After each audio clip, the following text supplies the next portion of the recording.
Toute l'actualité politique et parlementaire, c'est le journal de 19 h sur Public Sénat. Bonsoir à tous. Voici les titres de ce mercredi 13 avril.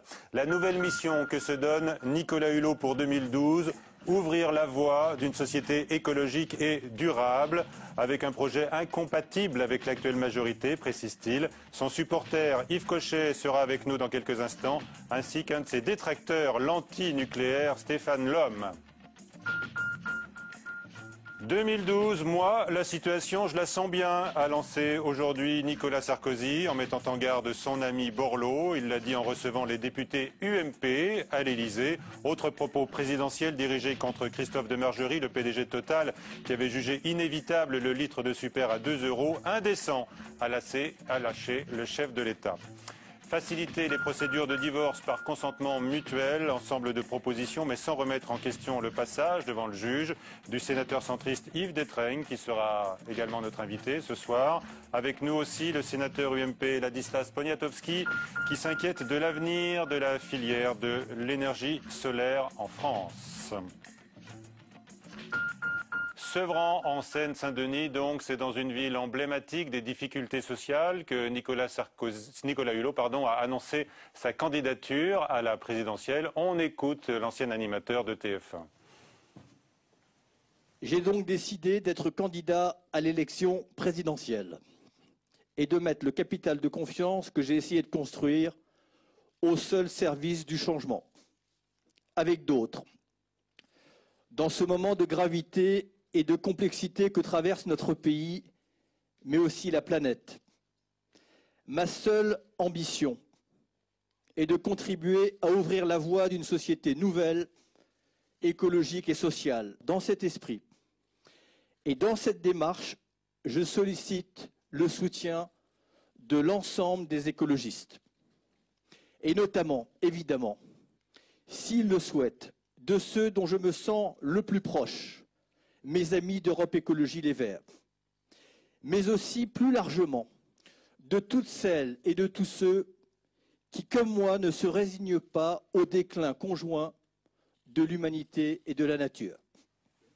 Voilà, et lors de son annonce de candidature, on l'a entendu assez solennel, Nicolas Hulot n'a pas clairement tranché la question de sa participation à la primaire d'Europe Écologie Les Verts en juin. Il veut des primaires ouvertes en fait et non en circuit fermé, précise-t-il dans diverses interviews accordées depuis. Que se trame-t-il en coulisses où les propos de certains supporters d'Eva Joly sont parfois virulents à l'encontre de Nicolas Hulot?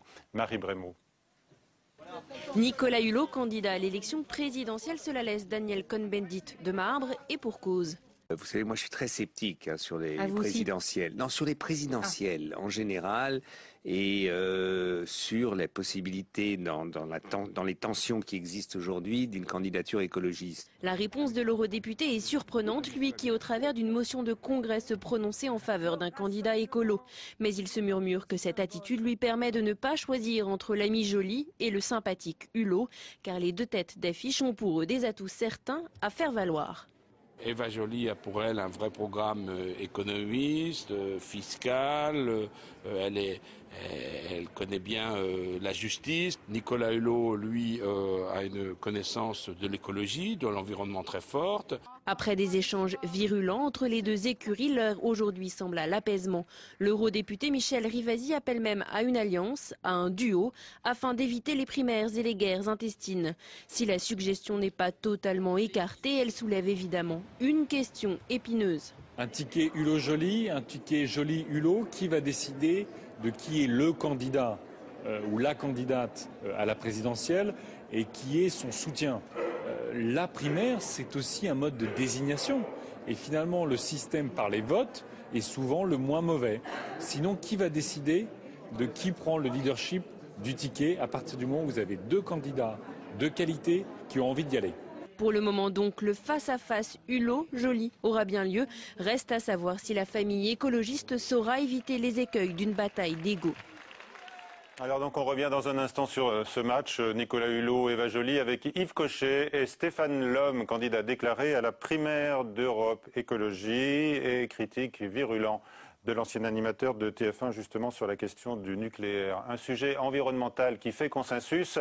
Les gaz de schiste, droite et gauche, sont contre les forages. Position réaffirmée aujourd'hui par François Fillon avec à la clé, écoutez-le, un joli lapsus.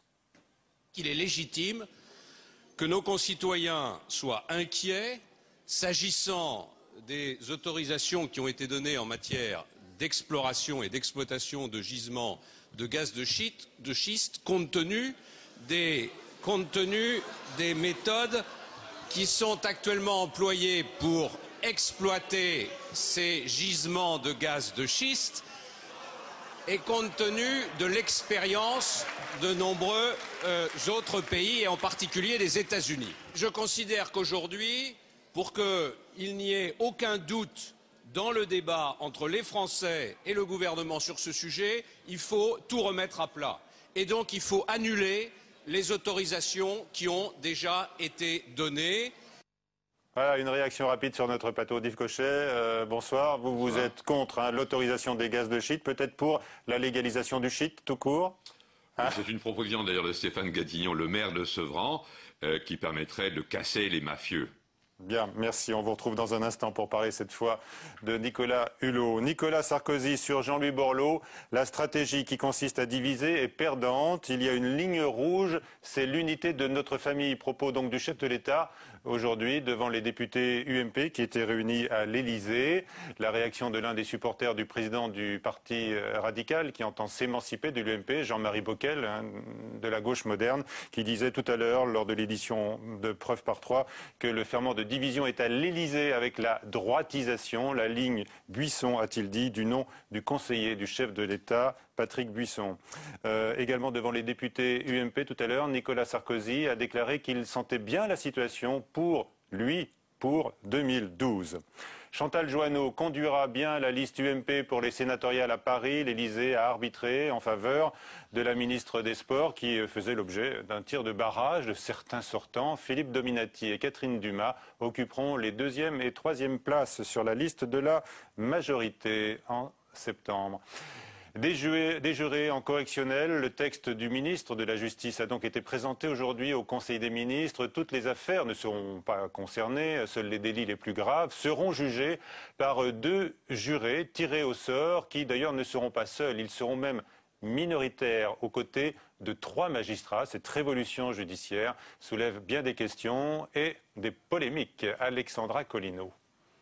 C'est ouvert. 12e chambre correctionnelle de Paris.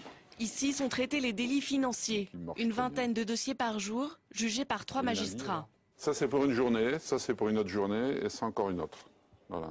Le projet de loi présenté ce matin prévoit que 2 jurés populaires tirés au sort et formés au préalable soient présents dans ce type de tribunal, mais uniquement pour les affaires d'atteinte à la personne, c'est-à-dire les vols avec violence et les agressions sexuelles. Le but recherché, il y a une telle demande de justice dans ce pays, c'est de faire en sorte que les citoyens français soient associés non seulement à demander, mais à participer à l'œuvre de justice.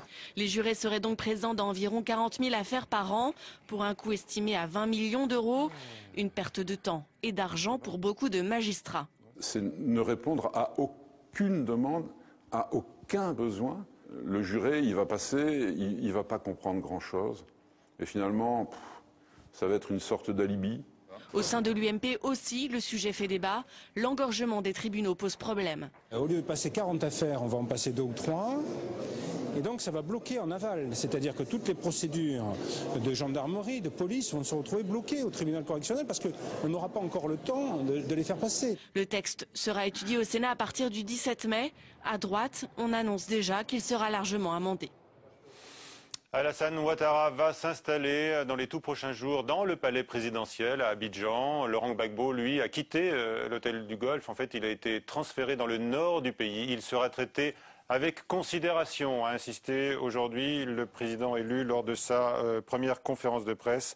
La famille de Laurent Gbagbo dit avoir saisi des avocats français sur la légalité de son arrestation. La suite du 19h avec la reprise de ce débat, le débat relancé chez les Verts.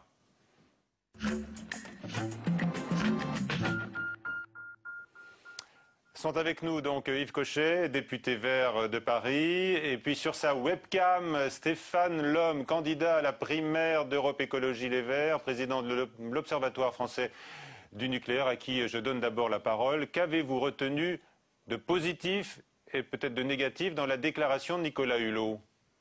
Eh bien, moi j'ai trouvé que c'était un discours plutôt creux avec tout un tas de lieux communs, remettre de l'humain, fortifier la démocratie, des choses comme ça. Donc on avait vraiment l'impression de voir de la vieillerie politique. Et voilà, après maintenant sur le fond, effectivement, moi je considère que Nicolas Hulot est un peu un imposteur de l'écologie. Il a fait beaucoup d'émissions de télévision, mais sur le terrain, dans les combats pour préserver l'environnement, on ne l'a pratiquement jamais vu. Très bien. Alors Yves Cochet vous répond, parce que vous n'y allez pas de main morte hein, dans vos critiques, hein, vous qui êtes tous les deux, tous écologistes, hein, Yves Cochet. Oui, je pense que Stéphane Lhomme a un mauvais jugement à la fois sur la politique d'Europe Écologie Les Verts et sur Nicolas Hulot, qui me semble un bon candidat. D'une part, on ne peut pas dire que Nicolas Hulot ne s'est pas agi depuis une vingtaine d'années en faveur de l'environnement et au-delà. On l'a vu par exemple dans le pacte écologique qu'il avait proposé voilà 5 ans à tous les candidats et qui allait bien au-delà des petites fleurs et des petits oiseaux. Sur le nucléaire, il a dit au moment de la catastrophe de Fukushima, oui, il faut une grande loi de sortie du nucléaire, il faut sortir du nucléaire, il faut évidemment donner les détails et voir la programmation de tout ça, mais en tout cas la direction... Il a renforcé son opposition tout à fait récemment. Hein. Il n'a jamais dit qu'il était pro-nucléaire, jamais. Donc, de ce point de vue-là, il a renforcé en effet son opposition. Même Martine Aubry a dit qu'elle voulait sortir du nucléaire, c'est vous dire.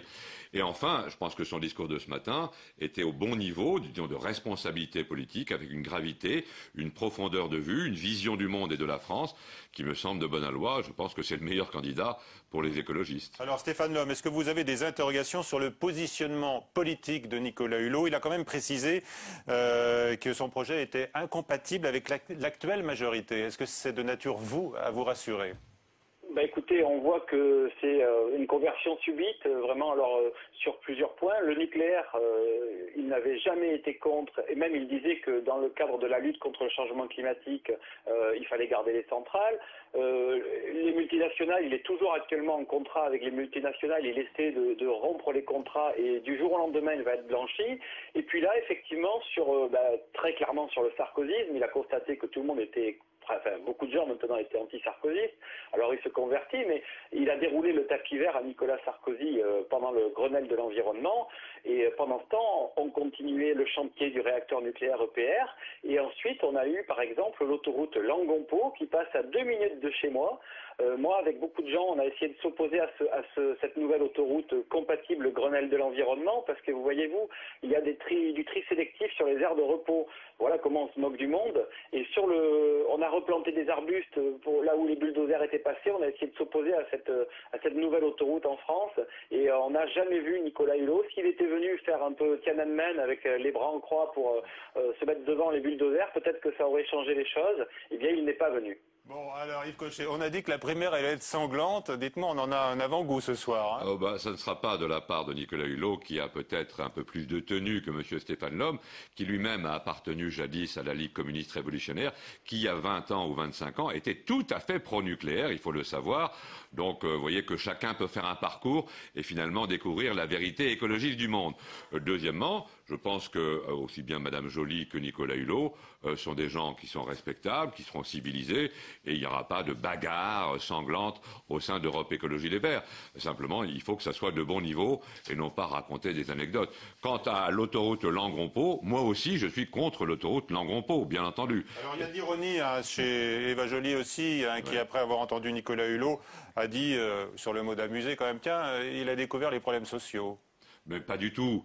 Si vous avez vu son film de 2009, qui s'appelle Le syndrome du Titanic, eh bien, on voit pratiquement pas beaucoup, par exemple, d'éoliennes ou de photovoltaïques, mais on voit beaucoup d'humanité, et c'est donc à la rencontre des gens qu'il va depuis très longtemps, et c'est ça qu'il a voulu symboliser par le fait qu'il annonce sa candidature à Sevran, une ville en Seine-Saint-Denis, qui est parmi les plus défavorisées de France, et en disant c'est un appel à la jeunesse, et notamment à la jeunesse de banlieue, mais aussi à la jeunesse des villes, des villages et des campagnes. Bon, Stéphane Lhomme, est-ce que vous avez au moins été sensible à ce décor choisi? C'est assez nouveau, c'est vrai, pour Nicolas Sarkozy.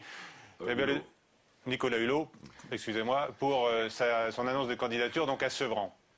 lapsus révélateur. Hein. D'abord, moi, je me réjouis que... la deuxième fois.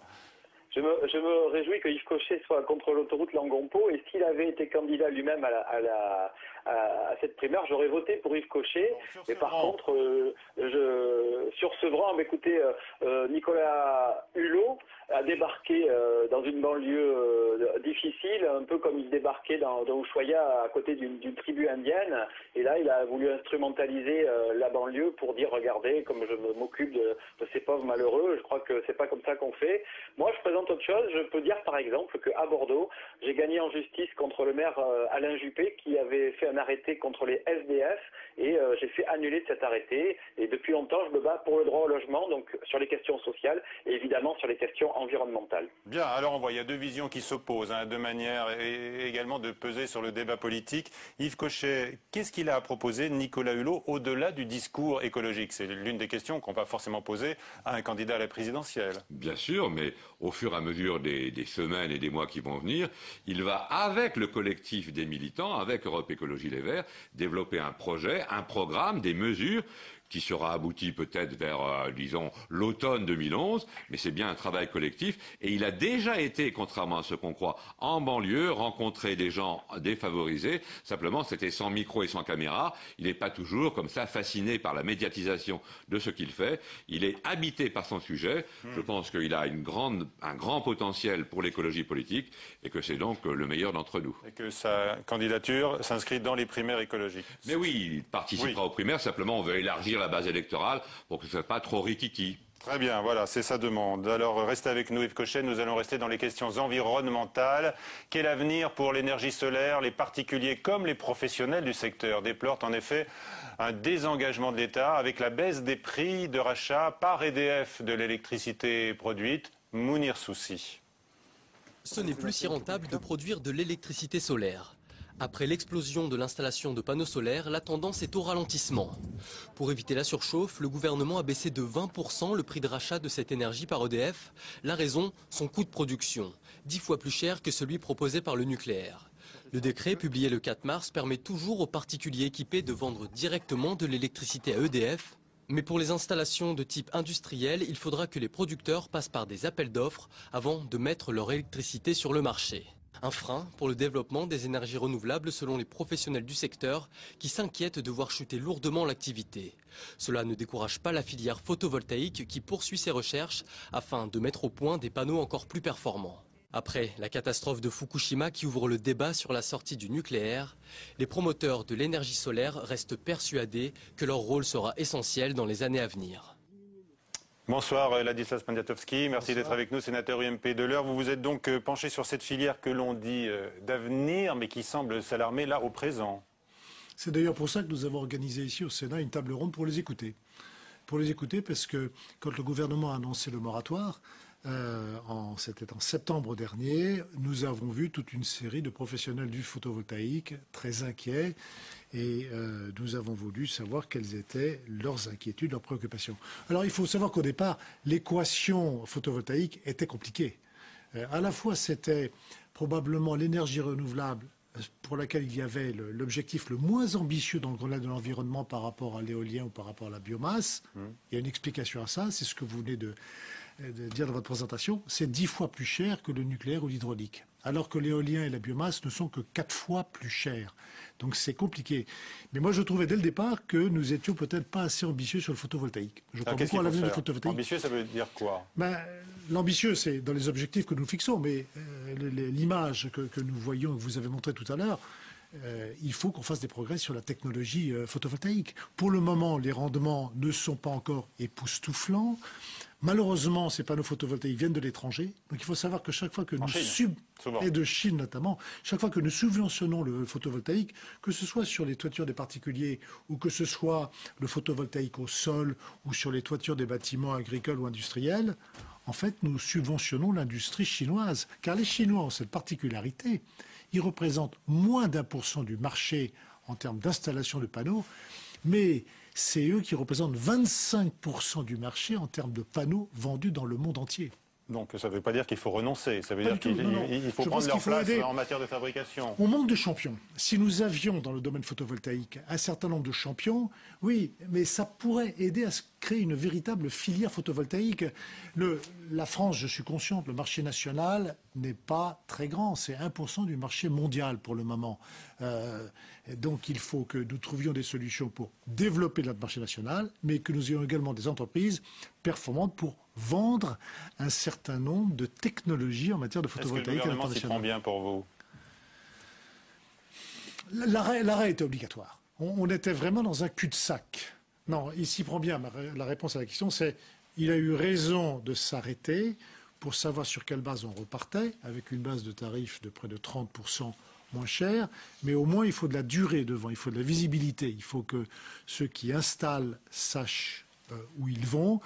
Même chose pour ceux qui financent, il faut qu'ils sachent où ils vont. Et ce que vous n'avez pas précisé dans le petit reportage, c'est qu'on a fixé des nouveaux tarifs et on a fixé un quota annuel qui n'est, à mon avis, pas tout à fait suffisant. Le quota annuel est de 500 mégawatts, 200 pour les petits toits, les particuliers, 300 pour les deux autres grands marchés au sol et les panneaux.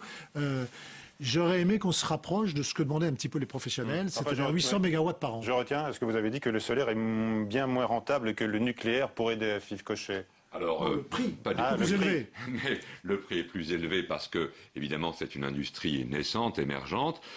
Que valait le coût d'un kilowattheure nucléaire en 1950? Il valait 20 fois plus cher que le photovoltaïque actuel. Mais évidemment, parce que c'était émergent à l'époque.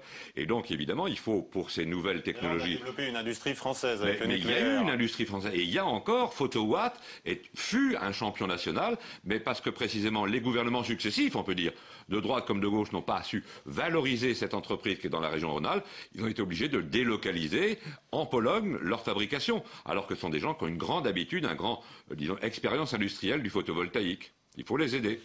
Il y a un autre domaine dans lequel on peut faire des progrès en matière de recherche et développement, c'est le stockage de l'énergie. C'est un vrai problème, pas uniquement photovoltaïque. L'énergie éolienne, l'énergie par d'autres sources. On peut stocker ? Si on pouvait le stocker mieux, il faut qu'on fasse des progrès. Le problème, ce sont toutes les batteries sur lesquelles on a fait beaucoup de progrès pour les batteries automobiles, mais il faut qu'on fasse des progrès demain en matière de batteries à une dimension industrielle. Là, ce serait un domaine dans lequel il serait bon que le gouvernement dépense encore plus. Bon, mais le gouvernement dépense déjà. C'est très polluant, hein, les Alors, moi, batteries. je ne suis pas convaincu par les batteries. Disons que depuis le 19e siècle, il y a eu des progrès technologiques, mais pas de progrès scientifiques. C'est quand même finalement dans des molécules chimiques qu'on conserve l'énergie, alors que soit ce qu'on appelle la supraconductivité, soit simplement remonter de l'eau aux heures creuses, eh bien ça c'est une manière de faire, de stocker de l'électricité. On le fait. On le fait, mais pas assez. On peut Très le faire bien, encore le plus. dossier est aussi très technique, on le voit en tous les cas. Merci à tous les deux. Alors, on va parler du divorce maintenant, hein, pas chez les écolos, pas entre Nicolas Hulot et Eva Joly. Le divorce pour les vrais couples, les contentieux encombrent les tribunaux, on le sait, des pistes sont donc avancées au Sénat pour alléger les procédures. Patrick Jean-Pierre. Avec ce rapport sénatorial, on est loin de la déjudiciarisation du divorce par consentement mutuel dénoncé par les avocats en décembre dernier. Plus question donc de passer devant notaire, comme cela avait été évoqué dans un rapport d'Éric Woerth, alors ministre du Budget.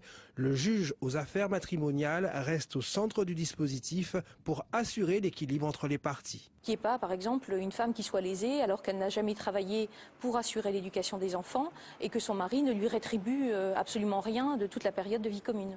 Pour lutter contre certains excès, les sénateurs souhaitent rompre le droit en vigueur. Ils préconisent une nouvelle méthode de fixation d'honoraires pour les avocats. Celle-ci serait graduée en fonction de la complexité des dossiers, une proposition qui est loin de satisfaire la profession. C'est pour les avocats une perte programmée de revenus.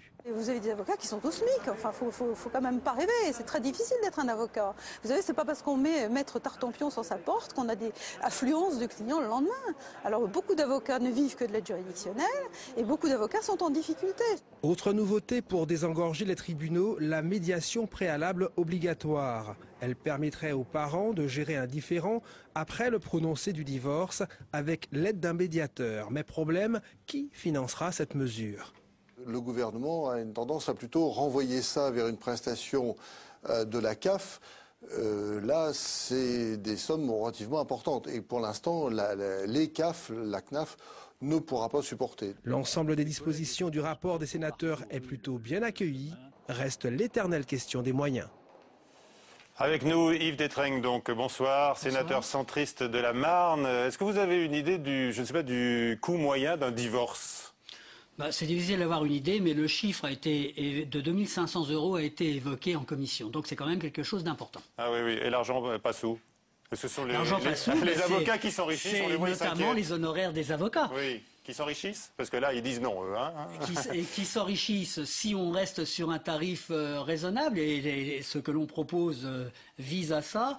Je pense qu'on peut trouver un équilibre. Voilà, vous visez à limiter les honoraires pour les divorces. Nous proposons qu'il y ait, nous proposons qu'il y ait une convention d'honoraires obligatoire, donc un accord préalable entre l'avocat et la partie, et que d'autre part, il y ait publication par le ministère de la Justice et en accord avec le Conseil national des barreaux de tarifs indicatifs. Bien. L'objectif, c'est d'éviter le passage chez l'avocat devant le juge des affaires familiales, pour certains cas aussi. L'objectif, c'est de faire en sorte qu'aucune des deux parties ne soit lésée dans un divorce. Ouais. Nous sommes sur un projet de loi qui prévoit l'éventualité, qui prévoit la possibilité, lorsqu'il n'y a pas de problème de garde d'enfants, de pouvoir divorcer par consentement mutuel sans voir le juge. Nous considérons à la commission des lois qu'il est indispensable de voir le juge, d'une part parce que divorcer, ce n'est pas un acte banal et ça ne doit pas le devenir, et donc il faut, j'allais dire, en parallèle du mariage qui est un acte solennel, il faut une certaine gravité à l'acte de divorce. Et d'autre part parce que ça permet au juge de vérifier qu'il y a bien un accord librement consenti entre les deux parties, alors qu'il arrive que de guerre lasse, que l'une des deux parties dise bon ben oui d'accord sur les conditions de répartition, mais en fait elle se trouve lésée. Donc le passage devant le juge nous paraît être à la fois quelque chose de nécessaire et assurer une sécurité. Mais dans tous les cas? Dans tous les cas, effectivement, puisque le projet de loi proposait qu'on évite ce passage lorsqu'il n'y avait pas d'enfant, par exemple. Voilà. Eh bien, nous proposons que même s'il n'y a pas d'enfant, pour le divorce, on passe devant le juge. Ça peut être certainement très rapide, mais nous considérons que ça ne doit pas être banal. Il faut passer devant le juge. Formalité. C'est une formalité, mais qui a son importance. Très bien. Y a-t-il un consensus qui se dégage sur les rangs du Sénat pour corriger un petit peu la procédure de divorce aujourd'hui? Sur les rangs du Sénat, on s'en apercevra au cours du débat dans l'hémicycle demain. En commission des lois, oui, on est à un quasi-consensus, et je dirais sur tous les rangs de la commission. Tout le monde considère qu'effectivement, il est nécessaire que le juge puisse intervenir pour vérifier qu'il y a effectivement un libre consentement au divorce. Je ne dis pas à l'unanimité, je ne dis pas que c'est l'unanimité sur tous les mouvements politiques, mais dans tous les mouvements politiques, il y a un accord sur cette proposition. Est-ce qu'il n'y a pas des aménagements à faire pour alléger le poids du fardeau budgétaire sur la justice? Oui, mais en réalité, ça ne ferait pas gagner grand-chose au juge. Aujourd'hui, vous savez quelle est la durée moyenne d'un passage d'un couple devant le juge pour divorcer? C'est 25 minutes, c'est pas grand-chose. 25 minutes, voilà. Donc c'est pas grand-chose, il n'y a pas grand-chose à gagner de ce point de vue-là pour les moyens de la justice. Oui, mais peut-être que vous avez regardé les chiffres de près, il y a de plus en plus de divorces en France. Il y a de plus en plus de divorces, d'où la nécessité d'être d'autant plus prudent, parce qu'il ne faut pas que les divorces, ça soit quelque chose qui se fait à la chaîne, sans précaution, que ce soit quelque chose dont on n'ait pas mesuré les conséquences. Donc le passage devant le juge est une garantie. C'est une demande qui émane des couples en cours de divorce, c'est une proposition que j'ai faite, c'est une proposition. Parce que là, on voit vos adversaires, notamment on voit vos adversaires, les avocats. Bien sûr, mais les avocats, c'est par rapport, c'est pas le fait que l'on doive passer devant le juge qui pose problème, parce que souvent l'avocat assiste son client devant le juge. Le fait, ce qui gêne les avocats, c'est la convention d'honoraires obligatoire avec les tarifs indicatifs qui donnent des repères. Qui sont donc forcément à la baisse pour eux. Pas forcément à la baisse, mais pour certains peut-être. Vous avez fixé, donnez-nous peut-être une échelle de tarifs. Non, c'est difficile de dire. Nous n'avons pas aujourd'hui de référence officielle, mais ce que nous avons souhaité dans ce projet, en tout cas dans la proposition que je vais faire demain à l'hémicycle, c'est que ces tarifs soient officialisés par la chancellerie après débat avec le Conseil national des barreaux. Je note d'ailleurs que le Conseil national des barreaux a tenu une assemblée générale exceptionnelle la semaine dernière et a donné pratiquement un accord sur cette cette procédure sous réserve que ces tarifs soient régulièrement actualisés, ce qui ne me pose pas de problème particulier. D'accord, mais on ne sait pas à partir de quelle somme vous allez commencer. C'est ça qu'on veut savoir. Mais non, mais c'est pas la loi qui va fixer le tarif d'une part, et d'autre part, c'est certainement variable d'un barreau à un autre. Très bien, merci beaucoup. On suivra donc l'évolution de ce texte que vous allez défendre demain, Monsieur Détraigne. Merci. À 22h, c'est Caroline Delage que vous retrouverez pour le prochain journal. Tout de suite sur la chaîne parlementaire Assemblée nationale, question d'info. Bonsoir à tous.